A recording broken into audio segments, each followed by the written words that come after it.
All right, here we are. Welcome back, by the way. And we're just starting to unload pieces. Got the wobble wheel out to start the first trailer. Got the battery pack so we can start on the jack. And since we loaded in the last video, let's unload in this one. Obviously, I don't have my mount because I haven't been home since, so I'll get with you guys along the way. Okay, battery pack's hooked up, ball tower's off, wobble wheel's back on. We never took the winch off at all. Safety chains are undone, and I undid all of the wheel straps. Now, I'm on a bit of a downhill, so do I get lucky? Yes, I do. Look at it go. Now, when unloading, just make sure you're watching your wheels. Make sure you're not wandering off one side or the other. It'll get hung up once in a while on little like bumps in the trailer and stuff. I'm gonna start wheeling this one off. I'll be back. So we're already getting a problem because the driveway or the parking lot is tilted. It's trying to walk off that side. I'm gonna be okay, but I just wanted to point out it keeps trying to walk that way, even though I have the wobble wheel leaned over to guide it that way. So just be careful and watch what you're doing. We're gonna be just fine. Just fine. All right, first one's here. This is the worst part about unloading is the winch cable only go, or the controller only goes that far. Well, about another 2 feet. Then it's a push it, unroll 6 inches or so, push it, unroll 6 inches or so, until you get to the point where you have enough room to walk back and forth. And then it's grab the cable, pull out a couple feet until you run out of control line, and then push it back while making sure that you're not hitting what's behind you. I got about 2 feet between the back of this trailer and the front of the next one. That's good enough. I called that right there. Already got the wobble wheel up. The power pack is up. I just have to run the winch line all the way back up to the front one, which will take forever, so I'm not going to film that. And then flip it over the 2-inch ball and repeat the process and drop that trailer right here. So I'll be back with you guys up at the front of the trailer in just a second. Okay, battery pack's connected. We're up off of the ball. Now, before I did any of that, I attached the winch. Remember what I said, you don't ever want to lose your control. So I got the winch on, took it off the ball, and then I removed the straps, and now we're ready to winch this one down. Let's see if we get lucky.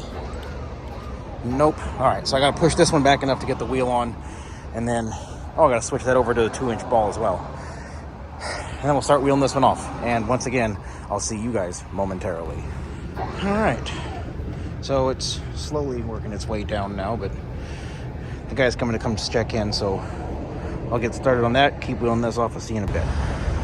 Okay, so obviously we don't have a load. Those are delicious, by the way.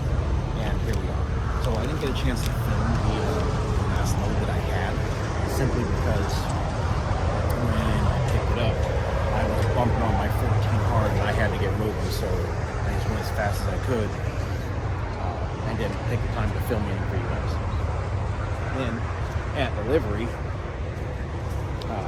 kind of same thing. I was parked in a really horrible place on the side of the road, which you can see right here. And as you saw in that, it was two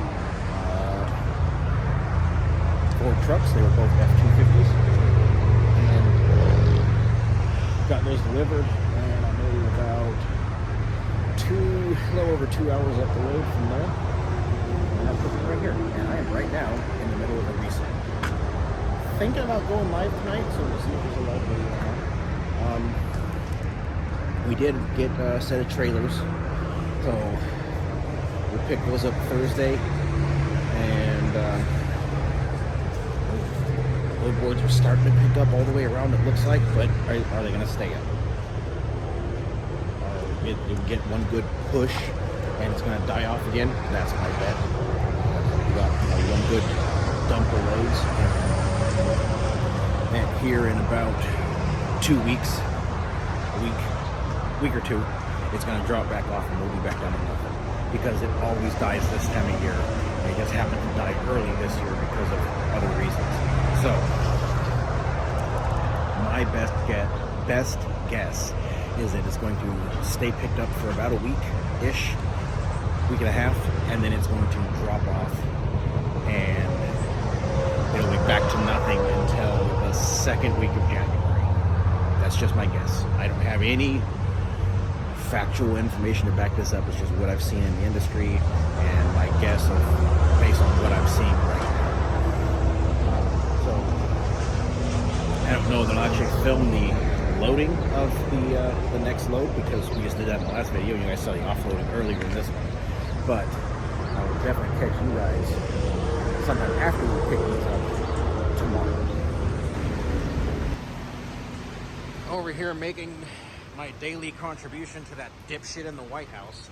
I did want to touch on something though, because the last thing that I hauled was those trucks that you saw that little picture of a minute ago. For the winch cable, I take one of the pins out of the ball tower and I lock the cable in there. And then if I have another car, if I have to put a car up here, like a car, not like a truck that was up here, it was fine because it was a truck and it was clear up here, but if it was a car, I'd put a second pin in there and hold that cable down as well. Just something to be mindful of as you're doing this. So back to fueling, and I am about 3 hours from picking up my next load. Yes. Magically was able to get one right at the last second. Well, I was told it would be there on Tuesday, and it came through yesterday. So we're good, we're rolling, we're moving, and we might have another one. Fingers crossed. We'll see what happens. I'll see you guys later. Okay, so we got the foot put in the toolbox like I showed you guys. The jump pack's hooked up, obviously where we wouldn't have the foot installed. Got all 8 of our straps laid out. Ramps are out, wobble wheels on. Winch is connected, winch controller's out. Both the trailers are lined up. We've verified the VIN. We are ready to begin the loading process. Now, this is the first time I've done the R-Pods. I've heard they're a real pain. The wheels are cool. They look an awful lot like the ones on the Subaru, don't they? Let's get going, because we gotta get these up to Canada tomorrow. Anyway, I'm not gonna film very much of this because, like I said, I'm trying to make time because I gotta get these to Canada before the dealer closes tomorrow. But note how we're right on the edge of the ramp here. And you go to the other side and we're a little bit over. So these are wide. These are really wide. I think they're tall. I'll get my measuring stick out when I get it loaded. So here's what I was talking about in the last video with it trying to walk up. See how that's just, the wheel's not moving? Give it a little kick. You missed it because I moved the camera, but that shot it forward. And now we're going again. So there's that. A little over an hour, a little longer than I wanted, but had to work the R-Pod a little bit to get it to go on properly. And there, strapped down, everything's good. Got my measuring stick out. We are exactly at 13.6, so I just gotta be careful. At 13.6, I can feel the height stick just scrape the top of the AC unit, so we are exactly 13.6. All right, here we go, off to Canada.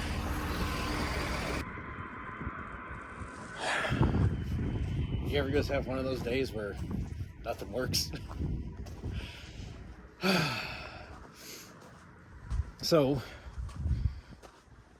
when I got this truck from Vance, he told me that the transfer tank transfers very slow, and he's struggled with that since the day he got the truck.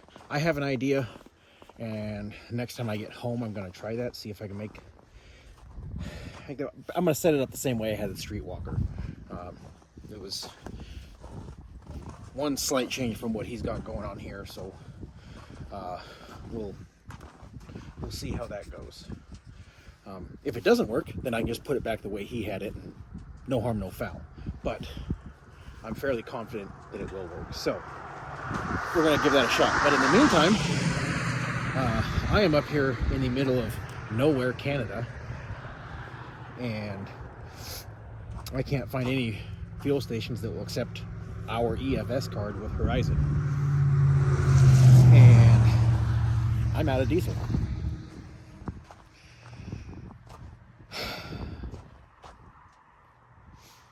The auxiliary tank's full,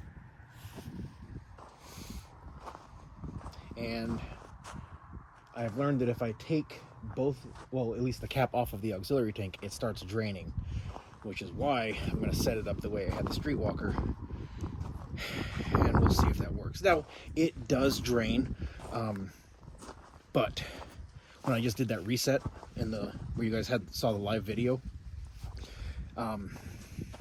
over my entire 36-hour reset, because I was prepping to come to Canada, it drained right about 20 gallons, and there was still some in the tank. Like, yeah. So I have a theory as to what's causing that, and like I said, I'm gonna set it up the same way I did the Streetwalker. Well, actually, I'll bring it up to you guys. So here's what I'm thinking. On these trucks, on the main tank, there's a little breather.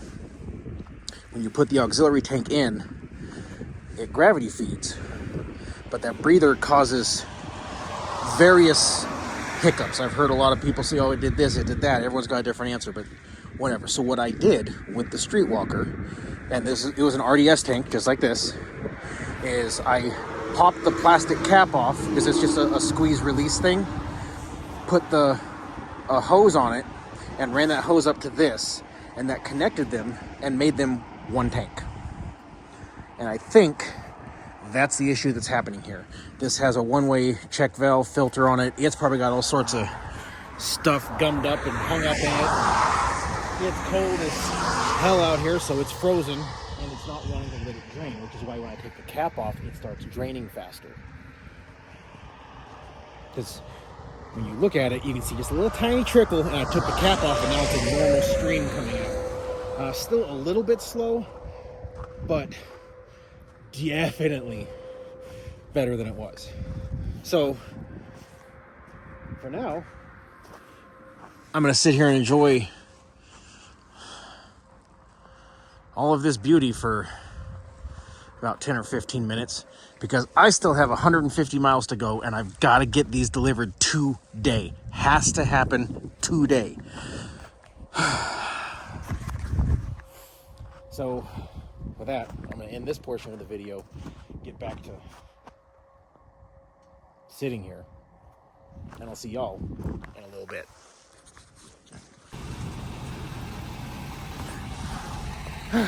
Look, we're here again. Exactly where we were when we did the video on how to load a trailer, and now we're loading in the exact same hole. So what I didn't film after I showed you guys that clip when I was sitting in the rest area in all the snow, got enough diesel out of the transfer tank to get me up to delivery. I went past 4 other truck stops, and all of them are card locked. So the EFS card is not great for working in Canada.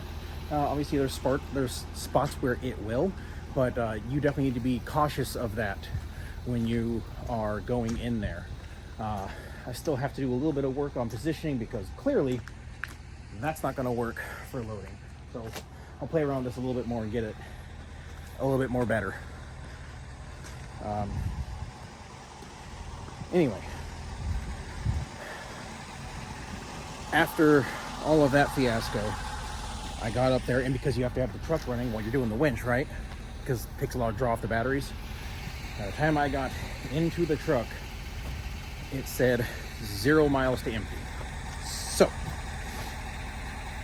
got some blocks of wood, jacked up that corner, got a couple more gallons to drip out of the auxiliary tank, because the feed is in that lower bottom corner, right? Found a place that I could go that would actually take the EFS card. Went over, dropped the trailer in a lot across the street, went over, got diesel, came back, hooked back up to the trailer, and then we beat feet home. And I will tell you this, Learn Canada's hours of service before you go there, because you have to play by both rules if you're going to be crossing back and forth. And I almost had a violation. I was able to save it, but yeah, not good.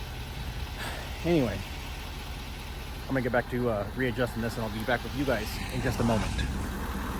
Okay, that's much better. So I'll show you guys the video of loading. I showed you guys kind of the video of unloading. I got kind of interrupted by the sales guy that was helping me out there. But I want to try something different. I've heard people doing this a different way. I've seen a couple people do it, mostly on YouTube channels, but let's give it a shot. So what you do is you get over here, right where you can see things, right? And you kind of look at it, you think real hard, and you just, oh man, that was so much easier. Why haven't I been doing it that way the whole time? Okay, well, now I know that trick for next time. Clearly that makes that a lot easier. You know, I got like 4 hours left on my drive clock. I'm worn out. I'm actually pretty damn exhausted. And I got a super late start because Canada has different clocks. So I drove a lot later, which means I didn't get started till a lot later. So what I'm gonna do, since I can't deliver these until Monday, and it's Saturday right now, and I've only got to go like 800 miles, a little less than, I'm gonna sleep here. Don't tell anyone. No, actually that's fine. Most of our yards you actually can't sleep at. So I'm gonna sleep here. I'm gonna shut this gate. I'm gonna lock myself in. Probably move my truck. I don't like it over there. I'll probably put it over there. Or maybe up here, because I know that unit is Vance's, and he's not coming down here till Monday or Tuesday. So I'll probably pull right up there and call it a night. Or right over there. Oh, I want to stay away from those houses so that when I start the truck in the morning, it's less loud. You know what I mean? Courtesy. I've already been over here banging all sorts of stuff around and making all sorts of noise. I'm gonna lock this gate. I'm gonna reposition the truck, and I'm gonna get myself to bed. And that's gonna do it for this video. You got to see how to unload. You learned a little something about the EFS card up in Canada, and that's just Horizons. I can't speak to anyone else who may use EFS or Comdat or whatever else. That's just what I know with Horizon. And here we are. We're off to the next one. I've got a couple days left. See if I can get one more video out for you guys, because soon I'm going home for a few days, and I'll get back on the road as usual. That's gonna do it for this video. I really appreciate you guys all coming along. Great to be back doing RV transport. Awesome to be doing something new in flatbed. Hopefully I'm teaching you guys some stuff, because I'm learning every day in this. And I hope we can continue to grow together. So with that, as always, to those of you on the roads, I wish you fair winds and following seas. Take care and have a great day.